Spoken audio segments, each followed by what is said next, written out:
This is the story of a boy and a girl who were taken away and had to grow up in a mean old factory with mean old grumpy people and a big old dog that didn't want to be friends with anyone.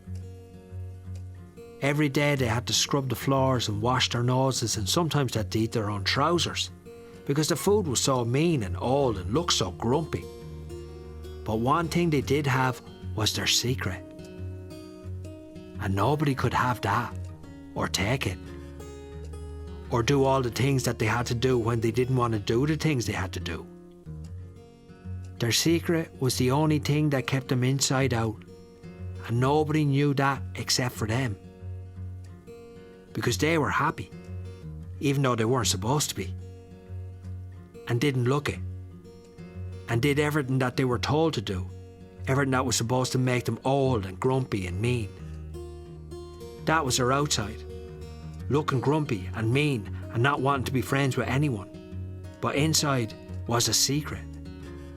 They were happy, and that's because they had their secret, and that was the secret that they had, that they shared together. So as always, grumpy, mean old people have a way of looking at the rain when there's a rainbow and thinking that everything's proper when it's a faded shade of slate clean grey, and eventually they also manage to make the rainbows cloudy and the sunset drizzly. So the boy and the girl made a plan. They decided to escape in a boat in the night time in a silent shh sounding kind of a way before everyone would decide to stop snoring and wake up and put cold water on their face and wear their grey cloud faded brown trousers and moody shoes that made them grumpy. So that's what they did. They met during the night and the whole way down the stony cold pier and unknotted the unsteady boat, put up the salt grey sail and tried to figure out in the dark, the rain and the wind and the moonshine cloudy spotlight sky how to go away.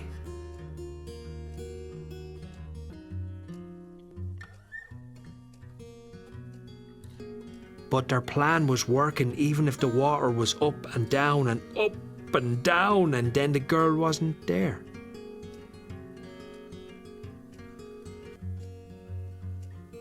And the boy didn't know where she was. In the up and down and the cloudy grey spotlight rain, and he couldn't find her, and the wet water was shivering and salty grey sail was swinging over and back until it hit him in the head and he woke up achy, and he had gotten to get away, but that wasn't their plan. And he couldn't figure out how to find her, and he didn't get found by her. So he had to go and be escaped and make things up on his own with no secrets but the ones he could tell no one, and he had to carry it all around like a big old story about the rain instead of a secret about a rainbow that nobody else had known but the two of them, together.